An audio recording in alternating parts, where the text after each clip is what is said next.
O All News vai tratar agora ainda da questão americana.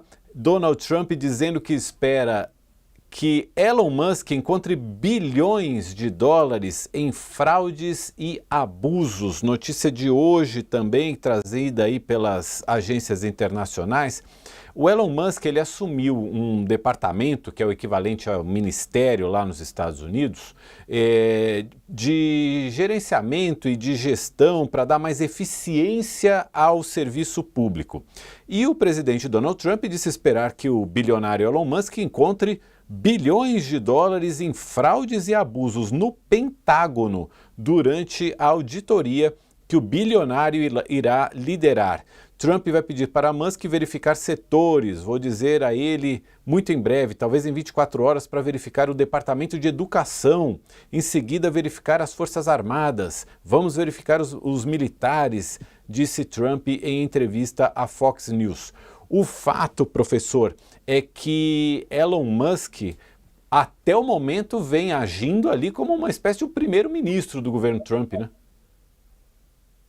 Eu gostaria de chamar a atenção para o acerto com que a professora Tatiana lembrou da política personalista. Concordo inteiramente. Inteiramente. É uma política personalista e, ao ser personalista, ela se choca, por exemplo, você estava notando, com atitudes institucionais. Daí para a gente olhar isso que você acaba de falar, Mauro. Primeira situação que nós temos, né?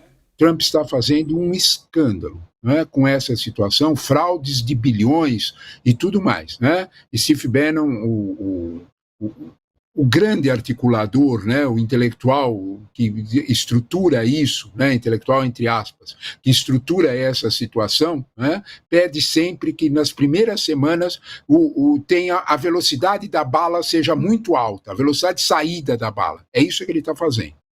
Está fazendo toda uma política personalista, um grande alarde, e o alarde vai em torno de instituições americanas que são, para os americanos, absolutamente difíceis de serem atacadas. Agora vamos lá aos fatos, né? Um juiz federal americano já deixou muito claro que Elon Musk não tem poder para assumir, ter direito a ver dados pessoais do Departamento do Tesouro americano. Essa é a primeira decisão.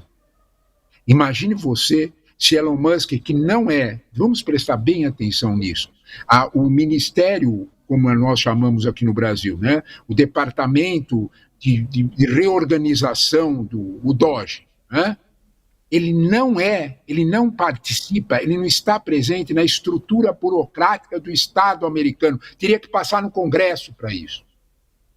Portanto, a justiça americana, o Trump pode falar que ele vai entrar no Pentágono e calma.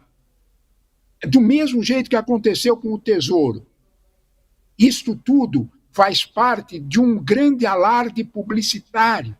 Isso tudo faz parte de um formato de governo, de criar exatamente essa sensação, esse tiro com grande velocidade de saída, que não dá em nada, que não é real. A justiça americana já avisou, ele não tem poder para tomar esses dados. Agora você vai me perguntar, então por que ele fala? Então por que ele dá espaço para o Musk? Porque uma coisa é ele fechar, como disse a professora, a participação na Organização Mundial de Saúde, ele sair dos direitos humanos, atos do executivo. Outra coisa é ele nomear alguém que vai tomar conta imagine o Pentágono, com todos os acordos secretos dos militares, com toda a questão tática de proteção de segurança nacional. Nenhum juiz vai permitir isso. Aonde é que Elon Musk participa da estrutura burocrática do Estado americano? Então, portanto, nós temos que ir com muita calma neste momento para entendermos que há uma sobreposição. Eu chamo a atenção para o acerto com que a professora mencionou a atitude personalista de governo, né? Uma atitude quase imperial. Vamos ter calma, porque a seção de pesos e contrapesos nos Estados Unidos é muito forte. Professor, o senhor tem mais um minutinho para ficar aqui com a gente, só para a gente terminar esse assunto? Porque o senhor foi num ponto importante que está numa análise muito interessante feita por um analista político do New York Times, o Ezra Klein, e que também hoje está na coluna da Ombudsman da Folha, que é o seguinte... Ele fala nessa estratégia do Steve Bannon, tá aí na coluna da Alexandra Moraes, nessa estratégia do Steve Bannon de inundar o ambiente. O que isso significa? Você produzir tantos fatos, mas tantos fatos, que a mídia e a oposição perdem o foco, você não consegue responder a tanta coisa ao mesmo tempo. O Steve Bannon é aí o grande, digamos assim, pensador da direita mais ligada ao Trump, da direita bolsonarista aqui no Brasil, o grande estrategista dessa direita. E ele tem essa estratégia. Ele fala, você precisa inundar o ambiente a gente pode traduzir como debate público, com tanta informação que nem a mídia, nem a oposição vão ter gás para responder a tudo isso, vão perder o foco, você vai desorientar os seus adversários. E foi o que o Trump fez. O Trump está no poder há 20 dias, parece que ele está há 2 anos. A gente já teve expulsão de imigrantes ilegais, o cancelamento do direito à cidadania de filhos de imigrantes ilegais, que a justiça já suspendeu essa medida também, concedeu perdão a invasores do Capitólio, fechou órgãos federais, demitiu servidores federais, transformou a proposta de transformar a faixa de Gaza numa Riviera. A questão das tarifas ao México, à China, ao Canadá, anexar o Canadá, anexar a Groenlândia, o canal do Panamá voltar para os Estados Unidos, transformar o Golfo do México em Golfo da América. Enfim, é uma infinidade de coisas. A gente ficaria aqui um tempão falando, parece que ele está no poder há 2 anos. E eu lembro, a Tatiana falou agora há pouco de infodemia, né? Essa epidemia de informação. Isso é método, né, Tatiana? Isso é método, e o professor Leonardo chamou atenção, né, nessa fala sobre... Tem um conceito que chama fire hosing, né? Então você bombardeia as pessoas de um monte de coisa que nem informações são, muitas vezes, são falas declaratórias, e isso faz com que as pessoas fiquem extremamente atordoadas mesmo. Agora, eu acho importante a gente dizer o seguinte, esse método de Steve Bannon, que foi copiado no Brasil, pelo Olavo de Carvalho, a extrema-direita já se apropriou bastante desse método, nós já conhecemos, então a gente também já tem vacinas contra isso. Uma delas é a gente não tomar as declarações como verdades, né? Então ter esse olhar crítico ele é extremamente importante, porque a gente tem um historiador bastante famoso que ele fala que a gente tem que tirar a nuvem, a fumaça para a gente conseguir enxergar melhor. Então a gente tem que fazer esse exercício sempre, e olhar um pouco para o que já aconteceu. Então, eu chamo a atenção de uma questão sobre essa tentativa, ou essa declaração do Trump de que o Elon Musk vai achar fraudes, espera que ele ache fraudes no Pentágono. Isso não pode ser tomado como uma verdade. E aí eu vou trazer um exemplo. Antes do Bolsonaro chegar ao poder, mas no início do seu governo, se falava de uma caixa preta do BNDES. O que é uma caixa preta do BNDES?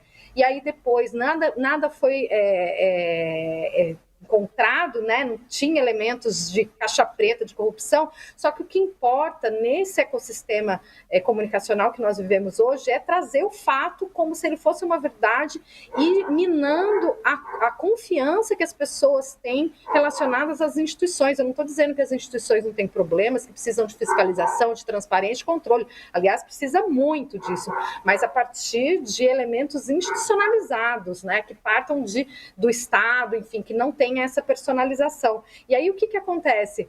Você joga isso, é a caixa preta do BNDES, tem fraudes no Pentágono.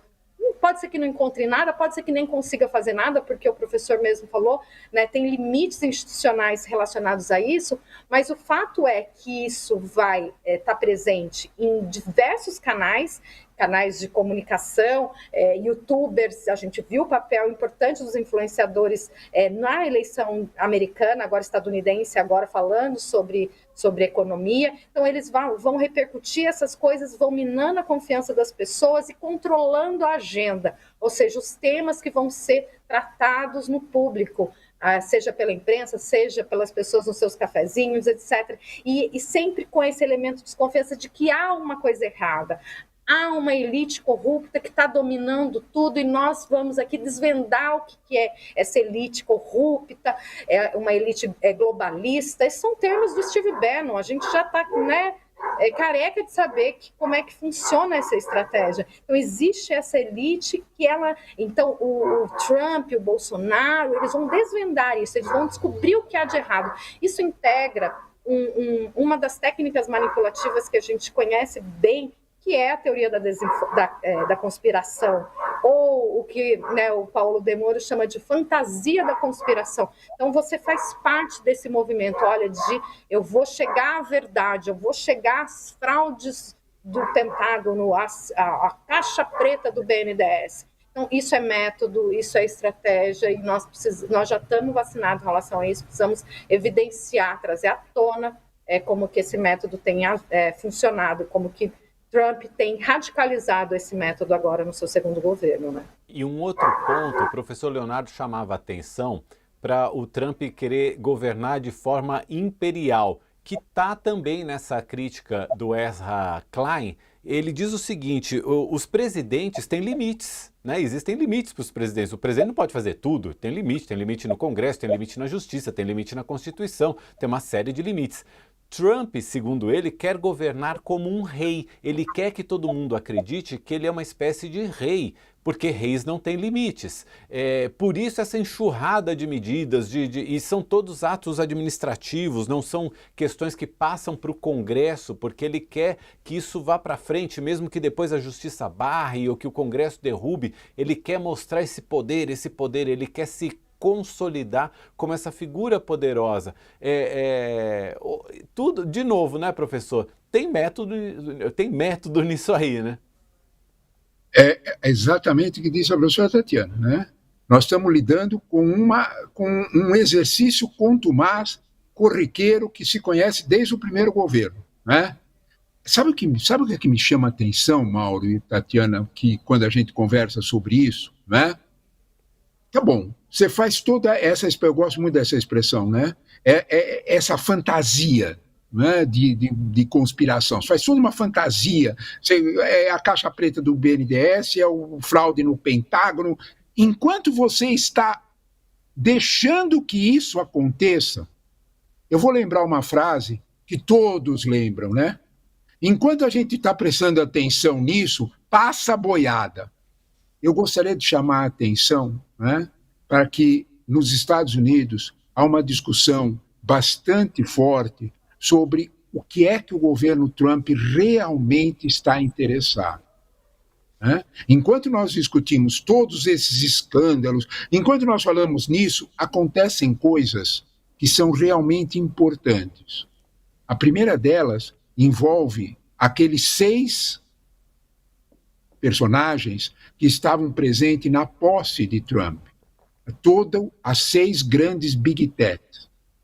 Se nós olharmos bem, estão ocorrendo processos que já vêm de constância desde o governo Biden, de conter qualquer medida de regulamentação. Behind the scenes, atrás dos palcos, isso avança. Segundo, a indústria petrolífera avança muito e bastante. Uma das pressões mais fortes sobre a Europa é que a Europa passe a comprar mais gás dos Estados Unidos e gás de xisto. Terceiro, quando a gente olha para isso, há um desmonte. Esse ponto é essencial. Há um desmonte dos controles ambientais nos Estados Unidos. Isso nós não estamos discutindo. Nós não estamos discutindo, e isso interessa a determinados setores econômicos bem atrasados, que de alguma forma apostaram muito pesado na campanha e financiaram a eleição de Trump. Então, quando nós olhamos para esse cenário, dessa fantasia, nós temos que fazer uma pergunta bem simples: quem ganha com isso? E nós vamos ter uma surpresa. Nós vamos ver que muitas das conquistas dos últimos anos, institucionais nos Estados Unidos, para começarmos por lá, estão sendo derrubadas. Controles sobre regulação de mídia, é a infopandemia de que a professora comentava, você vai estruturar esse controle, essa desregulamentação, ela mantém desregulamentada as infotechs, as grandes big techs. Segundo, vai proteger a indústria petrolífera para avançar mais e mais. É drill, baby, drill, é perfure, né? Perfure mais, pouco importa os danos ambientais. Terceiro, arrefecer danos ambientais aonde a gente menos esperava que acontecesse. Na prática, e tem uma operação, tem uma operacionalização dessa política que é essencial da gente entender. Quem é que ganha com isso? Esse é o ponto.